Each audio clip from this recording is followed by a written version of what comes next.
For most of us, home exists as a sanctuary that keeps the world outside at bay. For some, eerie sounds and visions turn their safe havens into prisons of fear. They believe that ghosts are living out a curse to inhabit their homes, forcing them to confront the haunting terror of the unexplained.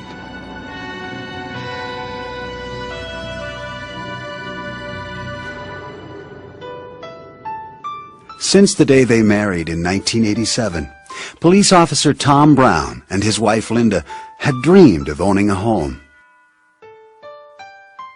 In 1996, the Browns, with their 2 children, moved into a 3-bedroom brick house on Twin Oaks Court in East Peoria, Illinois. Their dream had finally come true. It quickly became a nightmare on the very first night in the house. Tom and Linda were fast asleep when violent noises rose from the basement 1 floor below. It sounded like somebody was going through all of our stuff in the basement. I got up, I thought, can't be. So I went downstairs, and you could hear just plain as day, somebody's moving boxes around, throwing stuff around. It sounds like somebody was mad, just throwing stuff. Nothing's moving. Nothing's going anywhere. You could hear it, but you couldn't see nothing. Convinced that the stress of the move had been too much, Tom and Linda dismissed the incident until the terrifying sounds returned the following evening. This time, even louder. Doors knocked and slammed.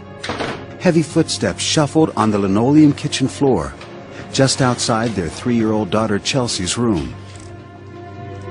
I heard squeaks on the floor, and it was just like someone was walking in the floor. I kept hearing these noises again, and I was just really scared. And I went back in, I sat on the edge of her bed, and I still didn't see anyone out there, but I heard the noises, and it was unbelievable. But it was like someone was watching Chelsea and I. Tom and Linda were beginning to believe that someone was watching them, someone they couldn't see. Then one night, Tom caught a glimpse of something he'll never forget. And the cat is in the living room, hissing and screeching and that, like he's in a cat fight. And all of a sudden, I saw this person dart into my son's bedroom. I got up, I ran in there as fast as I could. Nobody, nothing. I checked the closet, checked the bed, checked everything. There was nobody anywhere. The Browns, who had always been skeptical about ghosts, began to fear that their new home was haunted. I tried to be rational about it and try to figure out what was going on, and I never could come up with anything. Frightened by the strange occurrences, Linda, who had become a believer, desperately wanted to move. I had had it. I told Tom this was our first house, and I said, we're moving. We are moving in springtime. I said, that's it. I can't handle hearing things all the time and scaring me half to death. Tom, still searching for an explanation, went across the street to talk to Shirley Venyak. Her son had sold the house to Tom. Well, I asked Shirley about noises or ghosts or anything in that, and she had got this dumbfounded look on her face like, I can't believe you said that. And then she said, you hear him too. Shirley told Tom that her parents had built the house and lived there until the late 70s. Her father, Stuart Wall, known as a caring and generally happy man, suffered a stroke in 1974 that left him disabled and deeply depressed.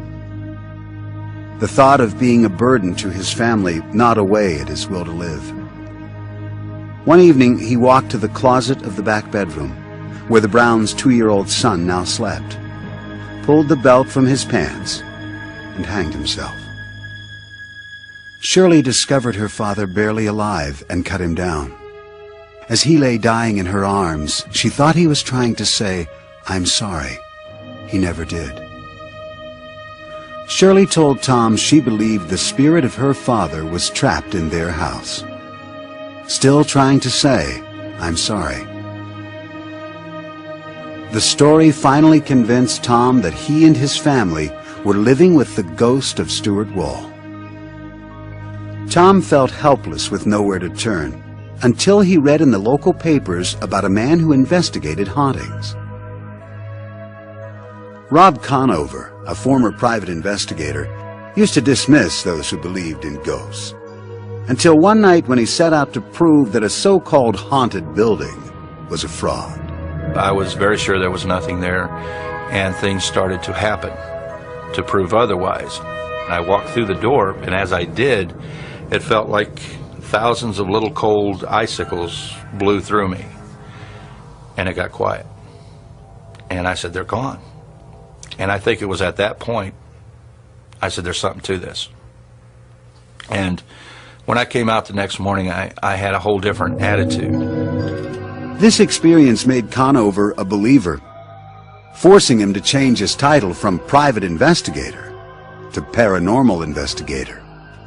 From then on, he devoted himself entirely to ghost busting. After he spoke with Tom about the supposed ghost of Stuart Wall, Conover reluctantly agreed to investigate. There are a lot of times I have to go tell people, no, you don't have a spirit. This is what's making the noise, whether it be a unruly refrigerator or air circulating through the vents at a certain time, causing a sound that sounds almost human-like footsteps or moaning or screaming or things like that. The Ghostbuster claims, however, that he can tell when a ghost is real. He says he is sensitive to what he calls energies in houses that contain spirits. He searches for supposed cold spots, which he says signal the presence of a ghost. When I walk into an area where there's a spirit, there's a feeling that comes over me that is very hard for me to describe. The closest I can get is to say it's like a cool electrical shock without any pain, from toes to head. After the initial interview with Tom and Linda, I did a walkthrough and definitely picked up feelings. This is the room where it took place, isn't it? Conover sensed the ghost in the same places where the Browns had heard the noises. He was certain that Stuart Wall had become a tormented spirit, prowling the halls of what was once his home, and now his purgatory. Conover resolved to help the ghost find his way out of the land of the living and into another level.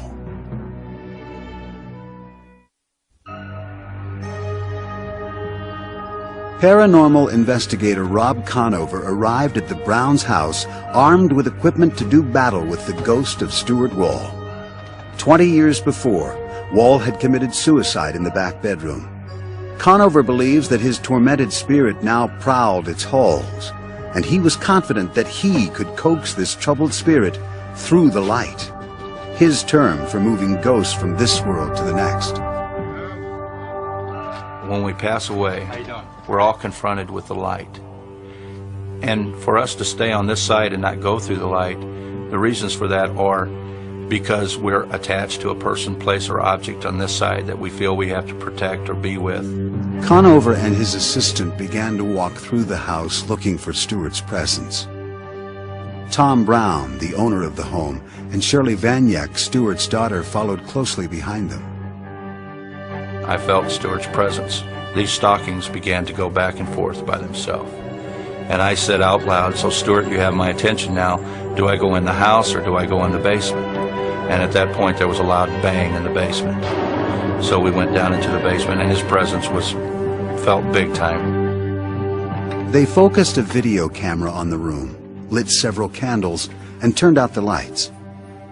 With a Bible in his hand, Rob called out to the spirit, asking it to show itself to Tom and Shirley.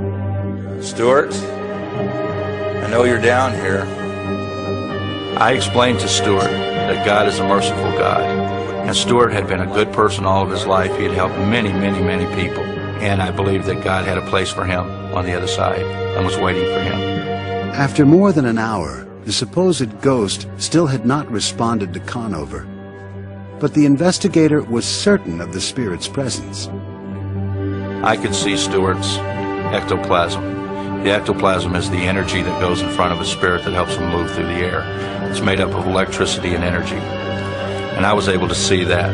Again, he pleaded with the spirit to appear, now worried that it might totally ignore his request. And when I had about reached the end of my rope is when the hallway in the basement filled with this beautiful blue light that was very dense. You couldn't see through it at all. I didn't see the light at first until Shirley nudged me and said, "See, look." And then I moved my head over and saw it, and if I would never saw it, I'd never believed it had happened. To me, it was like a bluish green light. It was extremely bright, like a welder welding. Then, in a matter of seconds, the blue light faded away.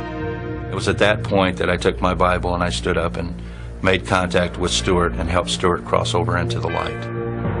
The house felt like you had 150 guests in the house and you was cram-packed and you couldn't fit another person in, and all of a sudden everybody just left and shut the lights off.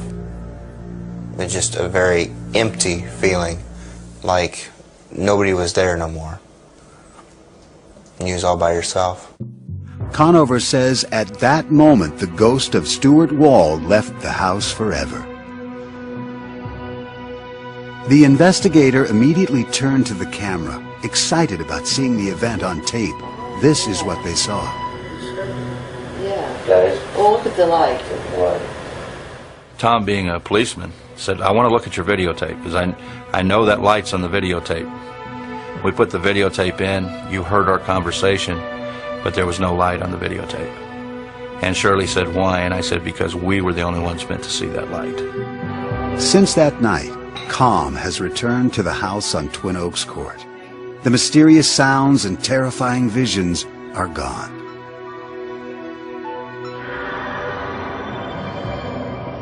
Did the ghost of Stuart Wall pace the floors of this house?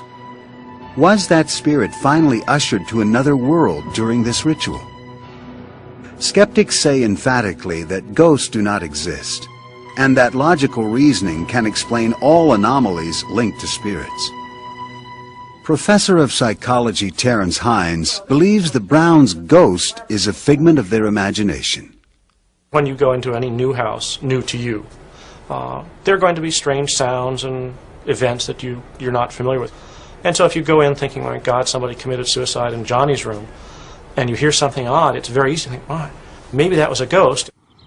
It was particularly easy for Linda Brown, who had grown up next door to the Walls and was 6 years old when Stuart Wall committed suicide. As a child, she didn't know how he died, but as an adult, she learned the tragic truth. Hines thinks this must have contributed to Tom and Linda's conclusion that the strange sounds and visions were caused by a ghost. Hines says this is natural. The human mind is actually pre-programmed to enforce order onto strange experiences. The human brain is set up to create perceptions, especially when we're faced with kind of random nebulous stimuli. The brain frantically tries to wire them all together to make some coherent sense out of that. Believers in ghosts like parapsychologist Lloyd Auerbach disagree that the ghost of Stuart was purely a function of Tom and Linda's perception. He argues that when several witnesses are reporting the same or similar experiences, as happened in the Brown house, those witnesses must be taken seriously. It's a subjective experience experienced by many people across many years, which lends very much credibility to there being actually something there and that it wasn't just imagined by people. And that's what we look at, is how many people, how many witnesses there are, what kind of corroboration we get.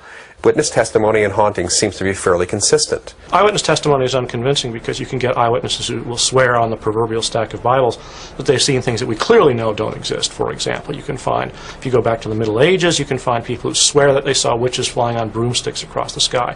And I have no doubt that they really think they saw that. Conover and the Browns are certain they saw a blue light. But Tom Flynn, a skeptic who has examined hauntings, says that if they did, it should have shown up on their videotape.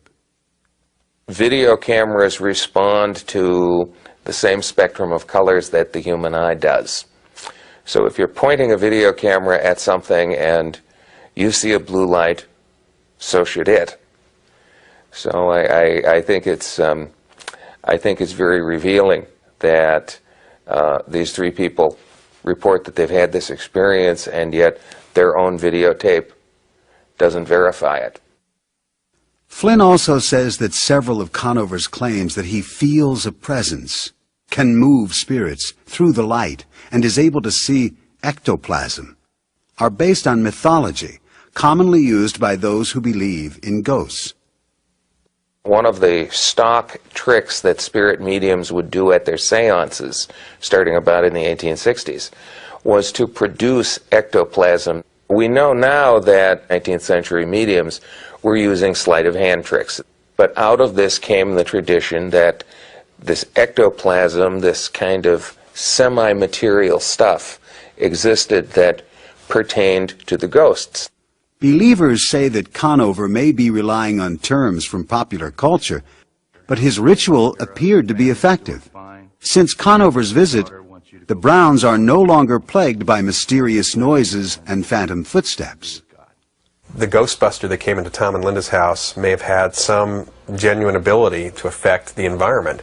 This one Ghostbuster did something. What he did worked.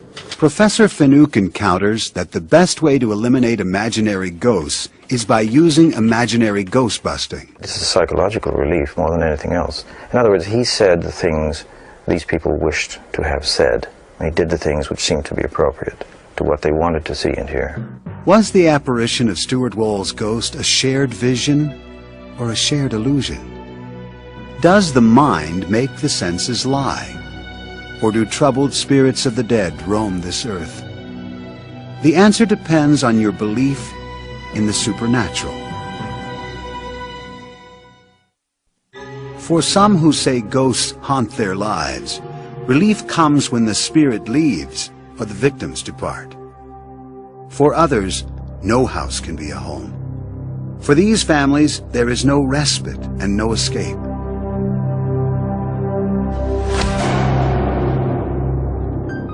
A painful divorce in 1968 left Beth alone with a small child and little money. She was rebuilding her life when she met Bob Batesel a few years later. They fell in love, got married, and Bob adopted Beth's daughter, Leah. In 1971, when the Batesels moved into this two-family house in New Brunswick, New Jersey, the young family's newfound happiness would be fleeting. Strange events began happening in the house. At first, Bob and Beth dismissed the odd activity. Lamps swinging, doors opening and closing, objects appearing in the wrong places. Then they were forced to confront the terror trapped in the walls of their new home. The pungent smell of rotting flowers wafted throughout the rooms. Temperatures supposedly rose to sweltering levels for no apparent reason. They began to witness shocking sights. Knives, forks, and baby bottles darted about the house, making them fear for their lives. I felt very scared, unsafe, undermined. You didn't know what was coming next, and that's a very undermining feeling of never knowing that the ground or the rug is being pulled out from under you. So you didn't know what to expect, so you were always aware. So the stress level was very high. The ghastly events escalated. The Batesels claimed they were attacked by small objects hurled about the house by unseen forces. I had some friends over for lunch, and just out of nowhere, the bathtub stopper, a round bathtub stopper, just came flying between two of us that were seated at the table as though someone just threw it. The moving objects became even more threatening. One night, Bob and Beth were paralyzed with fear as they watched a lit cigarette drift down from the ceiling. We just didn't know what to do because we didn't know whether to reach out and grab it, if someone were actually holding it that we just didn't see. If it hit the floor, would it start a fire? We just didn't know what to do. The enormous stress from incidents like this forced Beth, who had never believed in ghosts, to confront what seemed very much like a haunting. Word of the Batesels' ghost spread, and a spiritual group interested in paranormal activities asked to conduct a seance in their home. Bob and Beth, at a loss for an alternative, agreed. We felt we were drowning in a sea of phenomena that we could not explain. We had never had this before, we didn't know anything about it at the time, and we needed help. The group gathered with Beth and Bob around the dining room table. They closed their eyes and joined hands. When the psychic called out to the spirits, the ghost began to speak through her. Beth secretly taped the proceedings. Can you tell us your name? It's my land. And you get out. Well, if we could investigate to see if it is your land, maybe we would be out, but you'll have to help us and tell us what your name is. My name is George Baxter. George Baxter? This land belonged to me. I bought it in the year 1872. Now you look that up, mister. We will, George. The next day, Beth went to the New Brunswick Library to research the history of the house. She discovered a George Baxter had bought the land in 1872. Beth was stunned, but Bob remained skeptical until a few weeks later, when they found threats written in lipstick and marker on the walls and mirrors. Now Bob was certain that his house was haunted.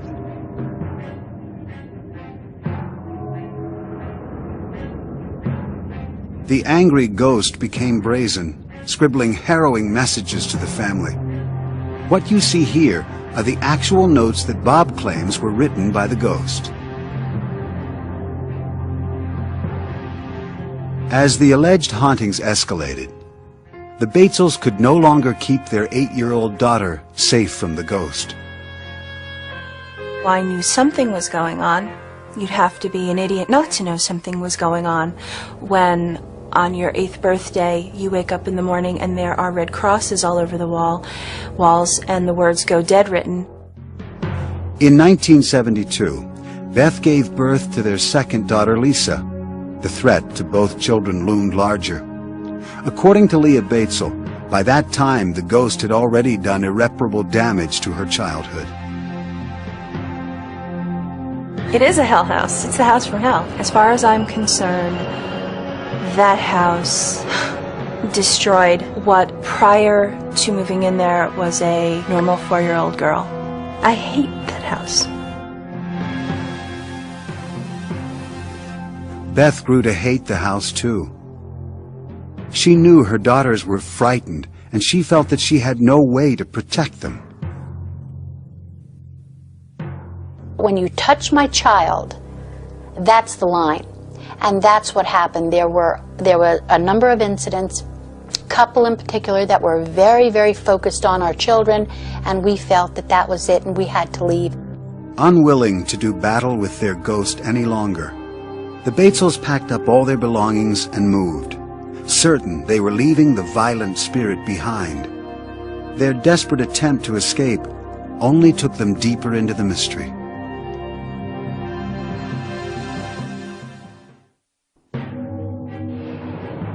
Bob and Beth Batesel and their 2 young daughters fled their home in New Brunswick, New Jersey, believing they were escaping the terror of the ghost that haunted them there. For 4 years, the Batesels lived in this house, where they were harassed almost daily by ghostly threats. Now they were searching for a more peaceful abode. The Batesels moved to an apartment in Clinton, New Jersey. The persistent ghost followed, and only became more hostile. The Batesels claimed that an unseen force shoved Beth, Bob, and Leah down the stairs. They moved again. This time they moved further away, to Flemington, New Jersey. They had barely finished unpacking when one morning, to Beth's horror, she found a butcher knife impaled in the kitchen door frame. She knew then they had not eluded the vicious spirit. Once again, we moved into a new place, hoping that the phenomena was over and it would have stayed far behind us, and we could just pick up where we always were, trying to be a normal family. From 1971 to 1985, Bob and Beth moved 11 times. and their lives were anything but normal. We lost friends because we couldn't explain anything, and everybody was looking for an explanation. Everybody would blame us. It's happening to you, therefore, it's your fault. With no one to turn to, they united to battle their demons. They built their last house from the ground up in Lake Ariel, Pennsylvania, hoping the fresh start would finally eradicate the ghost. It didn't. The first weekend after moving into the Lake Ariel home, a ghost left the Batesels a most horrifying welcome.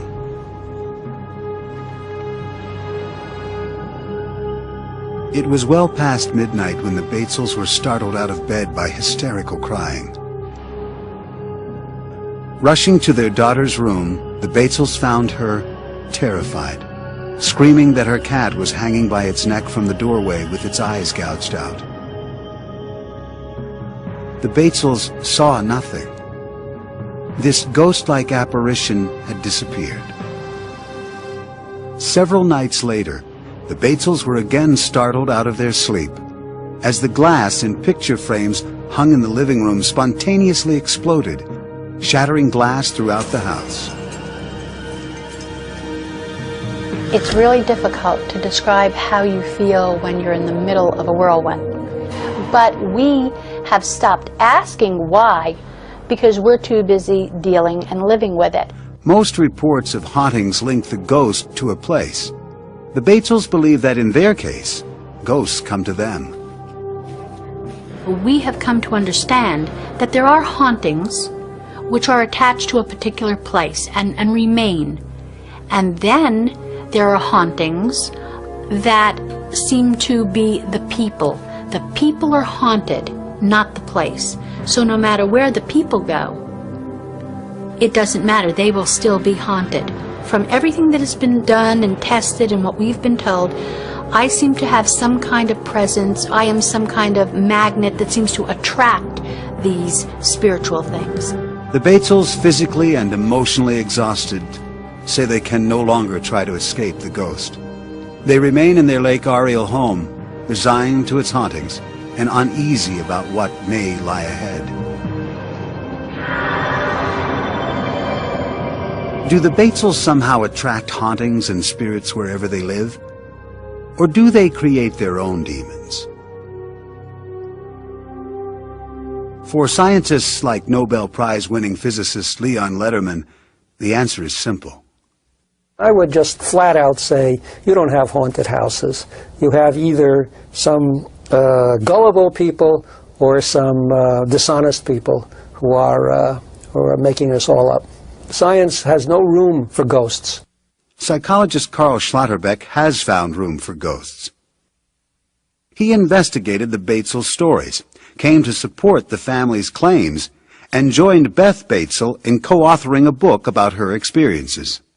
I became a believer fairly quickly. You could walk through the house and feel in different rooms.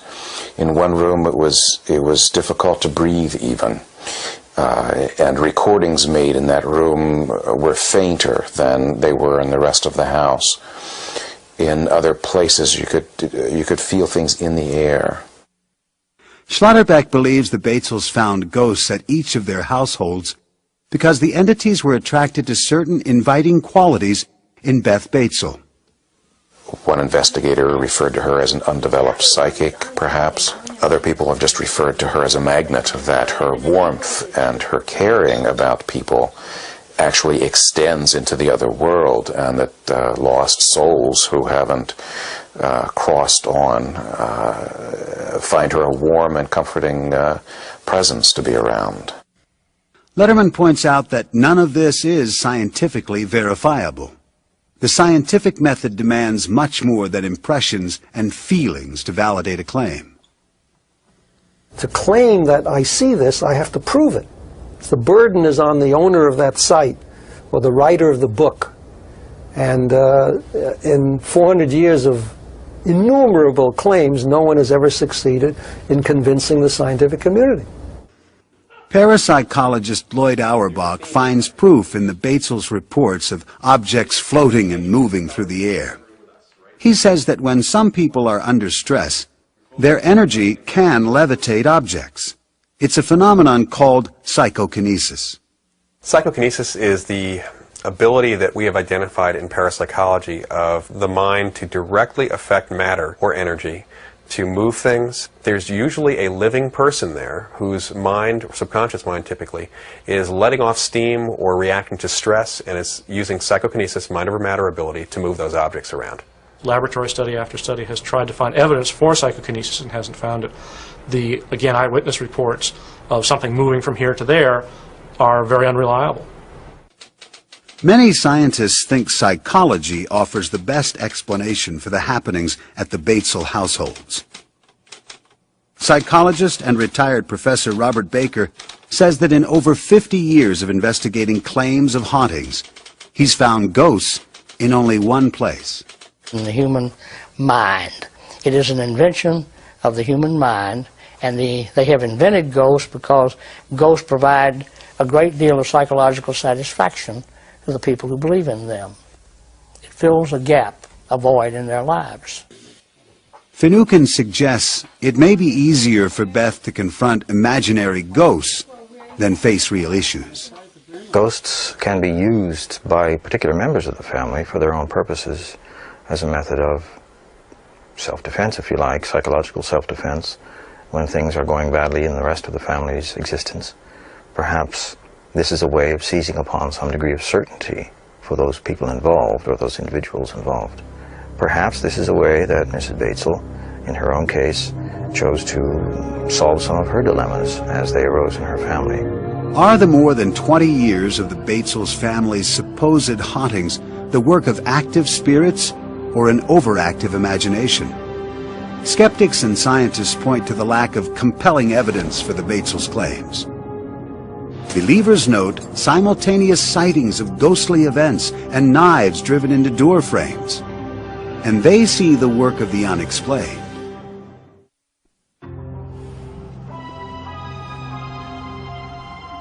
For centuries, Native American elders have passed down legends that tell of hidden places deep in the mountains of Colorado. For the spirits of the dead, these sites are sacred portals that provide passage in and out of this world to the next. For the living, these places are mysterious gateways that offer a glimpse of the unknown.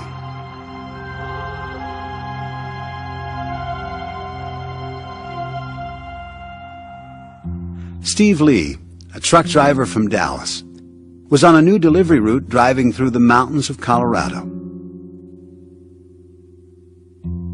He found the beauty of the area so captivating that he moved his family to the middle of the Black Forest, 20 miles north of Colorado Springs. He bought a log cabin on 5 acres of land, and the boys quickly took to roaming the woods. The forest gave the children a sense of freedom and adventure. Steve took many pictures of his sons to send back to his friends and relatives in Dallas. From the start, he found that strange lights appeared in the photos. I noticed orange beams following around one of my youngest son, and my oldest son I would notice a greenish glow following him around. And soon after that, we started getting things in the pictures like dogs and faces that shouldn't be there. At first, Steve dismissed the pictures, believing that something was wrong with his film. The mysterious lights and phantom fog continued to appear in his photos. Steve became obsessed with taking pictures, and each new roll of film brought more frightening discoveries. Some parts of the house were more active than others. When Steve took pictures of the mirror over his dresser, he was terrified by the reflections staring back at him.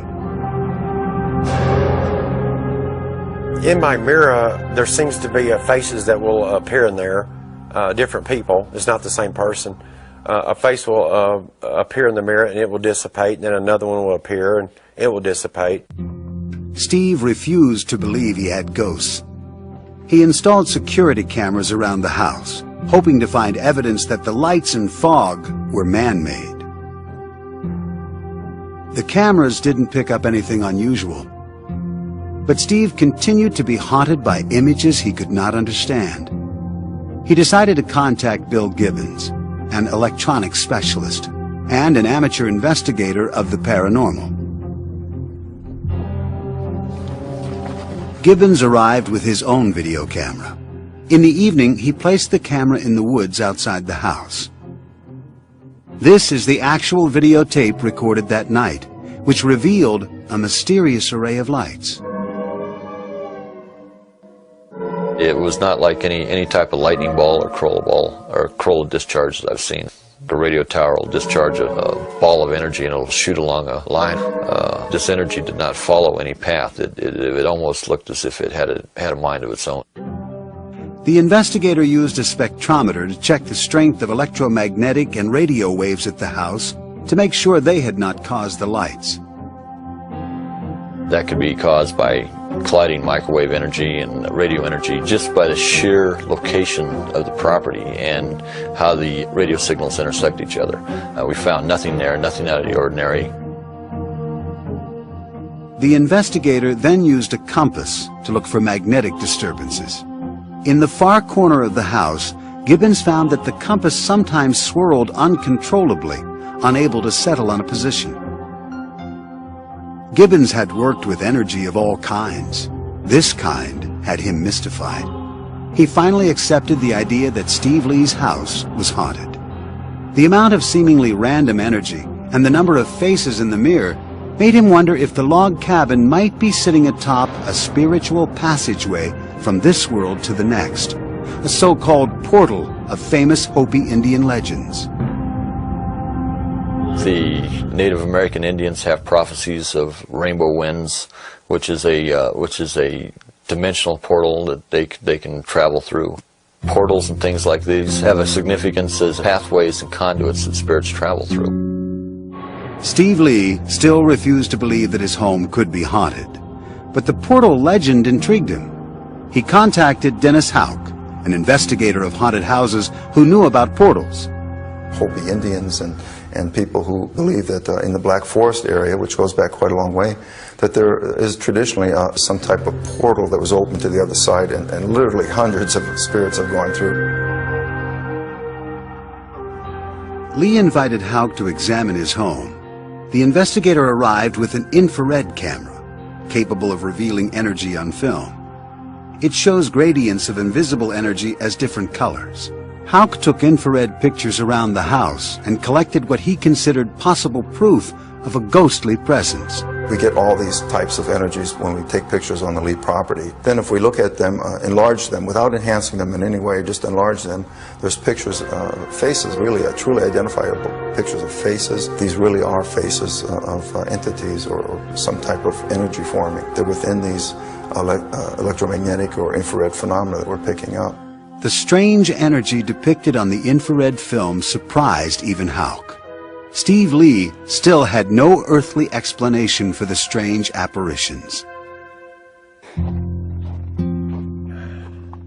The Lees still live in their cabin in the mountains, and they claim that their photographs still show the mystifying lights and the eerie faces.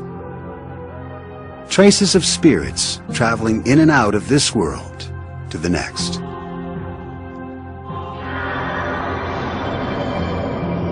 Is the Lee house filled with spirits moving through a legendary portal? Are the surprising photographs evidence of a new kind of energy that allows ghosts this passage? Scientists and skeptics offer a resounding no. Tom Flynn, a photo expert, believes many of the anomalies on the photos have logical explanations. I've examined the Lee pictures, and I find far more evidence of common camera problems than of the supernatural. I think that most of these mysterious fogs are various items, including the camera's own strap, that stray very close to the camera, so close that they go out of focus, so close that they're blasted bright white by the on-camera flash. It also creates a lot of lens flare. And that's where you get the characteristic little round transparent circles that kind of glow whitish. Those who believe that this Colorado house may be sitting on top of a spiritual gateway say that Lee's photos may have captured the portal in action. I believe photographs can catch things. I've seen photographs that have cut other dimensions before at other places, and be it through a mirror or through some type of very, very fast-speed film, we see ghosts or have ghost apparitions in certain areas because the energies there allow that materialization to happen. Physicist Leon Letterman argues that if believers say there is an energy portal at the Lee house, then they must base their claims on accurate principles of science, not ghostly photographs. There are many, many unknowns in science, but there's a difference between a scientific unknown and a claim that there are sacred spots or haunted houses which can't be authenticated by science. They're just natural phenomena that are misinterpreted by people who desperately want to believe that and have no idea of how science works. Neuroscientist Dr. Michael Persinger does know how science works. He says that geophysics can explain the mysterious lights on Steve Lee's property. When you have geophysical forces focused, even small ones, little teeny ones from the point of view of geophysics, but when you focus them into a small space for a brief time, you can get tremendous magnetic fields generated. If that takes place, you can get fluorescent and light thresholds generated, very much like a will-o-wisp or electrostatic discharges. And if it's above the luminogenic threshold, you can photograph like any other kind of electrostatic phenomena. Persinger says that these strange anomalies in the Earth's natural electromagnetic field are found in many supposedly haunted sites. And sometimes they intersect with the brainwaves of people who live there, producing haunt-like feelings. It's a theory he has tested in his Sudbury, Ontario laboratory. Many of the kinds of patterns of fields that are generated in haunted areas that we have found are very complicated. Brief, transient fields, erratic shape. If these forces stimulate the brain, you could have feelings of a presence, the sounds of footsteps or movements or voices, and of course that ever-present presence, that there's something looking at you. All of these symptoms mirror events described by the Browns at the height of their supposed haunting. This might also explain why Beth Batesel is not able to escape the ghosts that have haunted her for more than 20 years. Certain highly creative people are more sensitive to these mysterious geophysical forces than others, a fact that for many believers justifies their claims of ghostly encounters.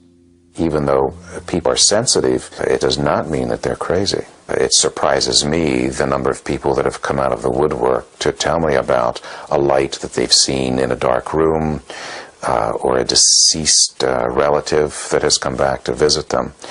And so that this is a much more common phenomenon than we think, but people are hesitant to talk about it because of the implication of some kind of psychopathology. Some skeptics think that belief in ghosts persists even in the face of scientific skepticism because it stands as such a deeply held cultural belief.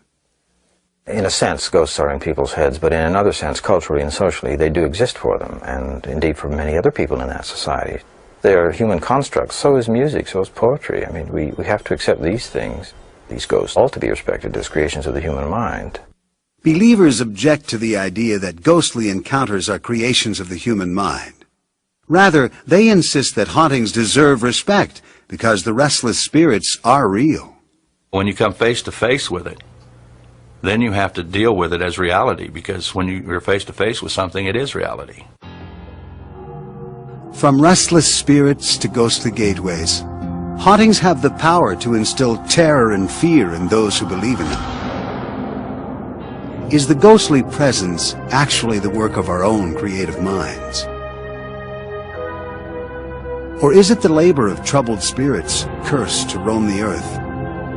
For those who have experienced a haunting presence, They know they are living on the threshold to the unexplained.